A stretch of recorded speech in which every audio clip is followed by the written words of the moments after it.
Hello बच्चों, let's read the question. The radius of third stationary orbit of electron for both atom is r. The radius of fourth stationary orbit will be, here we have given four options. Now to answer this question, first we will discuss here the key concept, and here the key concept is given as the relation between radius of given orbit and the number of orbit.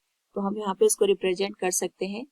r is directly proportional to n square by z. z यहाँ पे atomic number को indicate करता है, n number of orbit को indicate कर रहा है. Question के अकॉर्डिंग हमारे पास यहाँ पे radius of third stationary orbit of electron for both atom is given as r.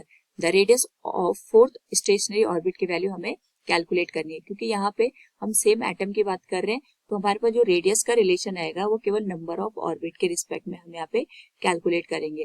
तो यहाँ पे we can say r is directly proportional to n square क्या आ जाएगा, क्योंकि दो कंडीशन हमें दे रखी है. एक तो जब n की वैल्यू यहाँ पे 3 के बराबर है, और दूसरा जब यहाँ पे n की वैल्यू 4 के बराबर है. तो जो रेडियस का रेशियो बनेगा that could be written as r1 by r2 will be equal to n1 square divided by n2 square. n1 की जो वैल्यू है that will be 3 square divided by 4 square. जो हमारे पास r1 रेशियो r2 की value होगी that will B 9:16. तो यहाँ पे क्वेश्चन के अकॉर्डिंग हमारे पास जो r1 की वैल्यू गिवन है it is given as capital R, और हमें यहाँ पे बेसिकली जो r2 है इसकी वैल्यू फाइंड आउट करनी है.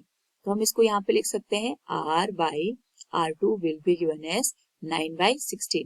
यहाँ से कैलकुलेट करने पे r2 की जो वैल्यू आएगी that will be given as 16/9 capital R. So from the given option we can say here option A will be the right answer. Hope all you understood it. Thank you and best of luck.